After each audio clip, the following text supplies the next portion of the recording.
So we've been hearing a lot about this two-tier justice system that supposedly exists when it comes to prosecuting Donald Trump for his mishandling of classified information at Mar-a-Lago. But as we're going to watch here, Mitt Romney, he has to do is hand back the documents when the government,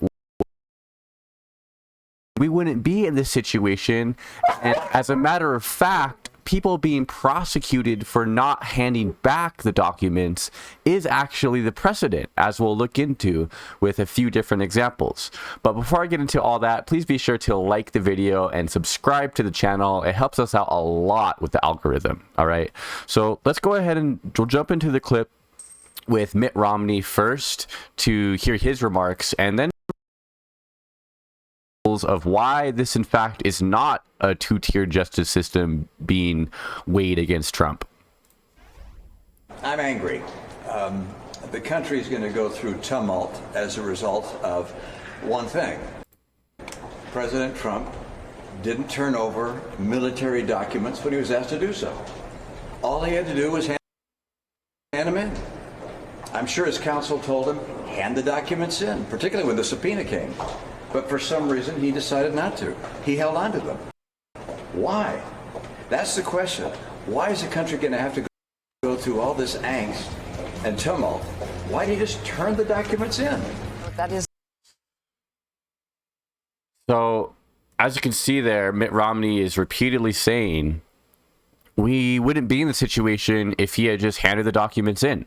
And this isn't an unjust, unfair act that Jack Smith is proceeding with, because historically, when you don't hand in classified information when the government asks you for it, you get prosecuted to the full extent of the law, as is the case with General Petraeus. Lessons from Petraeus' guilty plea for Trump's classified docs investigation. So it says here, it's mentioning the Donald Trump's seizure of the boxes from his home in Mar-a-Lago, and then it says here the facts of the Petraeus case. According to court documents, Petraeus, while commander of the multinational military mission in Afghanistan, known as ISAF in 2010-11, maintained bound 5x8-inch notebooks that contained his daily schedule and classified and unclassified notes. Some of these black books, as the prosecution referred to them, contained classified information regarding the identities of covert officers, war strategy, intelligence capabilities and mechanisms, diplomatic discussions, quotes, and deliberative discussions from high-level National Security Council meetings, and defendant David Howe Petraeus' discussions with the President of the United States of America. So, in October 2012, FBI agents interviewed Petraeus, advising him that they were doing so in the course of a criminal investigation. So let's get into the charges here. Petraeus reached a deal with the Justice Department to plead guilty to one count of unauthorized removal and retention of classified material in violation of a federal statute 18 U.S.C. 1924, which then provided, it goes on, let's skip forward here. DOJ alleges that Petraeus, being an employee of the U.S. and by virtue of his employment, became possessed of documents and materials containing classified information, and that he did unlawfully and knowingly remove such documents and materials at unauthorized locations, aware that these locations were unauthorized for the storage and retention of such materials. So he reached a plea deal in the end, but he was prosecuted and charges were weighed against General Petraeus. Now, let's go further here. Sandy Berger, okay, who's the President Clinton's top national security aide, pleaded guilty Friday to taking classified documents from the National Archives and cutting them up with scissors. This is from 2005. Sandy Berger, who is President Clinton's top national security aide, pleaded guilty Friday to taking classified documents from the National Archives and cutting them up with scissors. Rather than the Berger acknowledged to U.S. Magistrate Deborah Robinson that he intentionally took and deliberately destroyed 3 copies of the same document dealing with terror threats during the 2000 Millennium Celebration. Guilty, Your Honor, Berger responded when asked how he pleaded. So, two examples already. Petraeus and Berger, they mishandle classified information. These are high-ranking people with lots of power and lots of influence within the U.S. government, but they were not treated any differently under the definition of our law, and the law applied to them just as it is applying to Donald Trump. But for some reason, you have a bunch of people that are claiming it's somehow unfair, or that Trump is being the victim of a witch hunt. There's no witch hunt, okay? Trump mishandled the documents. The government asked for them back repeatedly. Trump stubbornly and narcissistically refused to give them up time and time and time again, which led to the search warrant being executed, because the government knew that that was the only way that they were going to be able to get those documents back, was through the search warrant.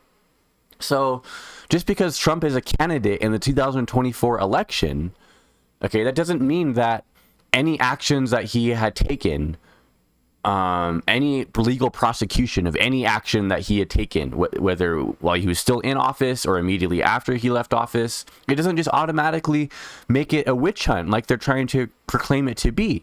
It's the law is being evenly applied to Donald Trump, just as it was applied to Petraeus, just as it was applied to Sandy Berger, and just as it was applied to the former CIA director John M. Douche, who was also prosecuted by federal investigators for mishandling of classified documents. So this is from February 23rd, 2000, New York Times. Investigators scouring home computers used by John M. Douche, the former director of Central Intelligence, found 42 secret documents and fragments of 32 others, and could not rule out the possibility that some of the information may have been stolen by hackers, according to a report by the agency's Inspector General released today. Mr. Douche's mishandling of information, much of it in the form of letters and memorandums to President Clinton, left highly classified programs and secret code words vulnerable to theft, either through telephone modems or a burglary of his homes in Maryland or Massachusetts, the report found. Whether any of the information was stolen or compromised remains unknown, the report concluded. The Senate Select Committee on Intelligence released the report, an unclassified version of a much longer report given to Congress last year, as it questioned Mr. Douche about his mishandling of classified information. At the end of today's hearing, Mr. Douche appeared briefly before reporters and for the first time responded publicly to the flurry of controversy over his security lapses and the agency's slow response to them. He read from a written statement and then refused to answer questions. The Director of Central Intelligence is not above the rules, and indeed, the Director of Central Intelligence should be an example of respect for security, Mr. Douche, who was the subject of criminal investigation over the security lapses that ended him with a decision by the Justice Department to not prosecute him. I very much regret my errors. So he was able to admit to his error and come out and come clean about what he did, what was wrong, and why it was wrong. The article goes on here. I don't think we need to get into all of the nitty gritty of this, because my point is that high-ranking officials have been prosecuted for the exact same thing that Donald Trump is now being had charges brought to him by Jack Smith in the Mar-a-Lago documents case. Okay, this is not unheard of. This is not something that is outside of the norms of the law.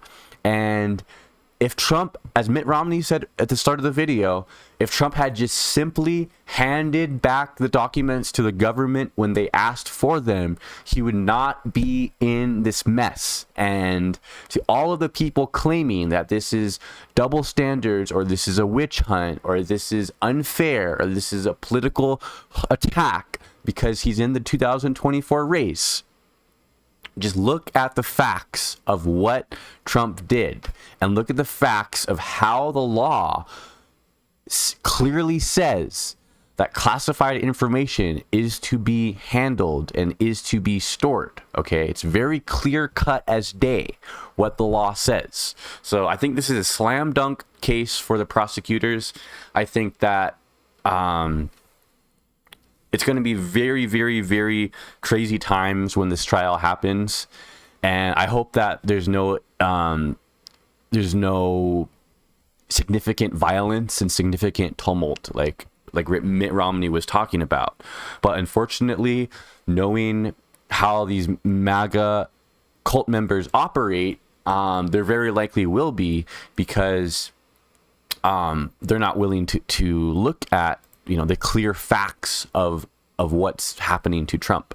So that's all I got for you guys in this one. I want to thank you so much for watching the video. Please be sure to like and subscribe to the channel, and I'll catch you in the next one. All right, peace.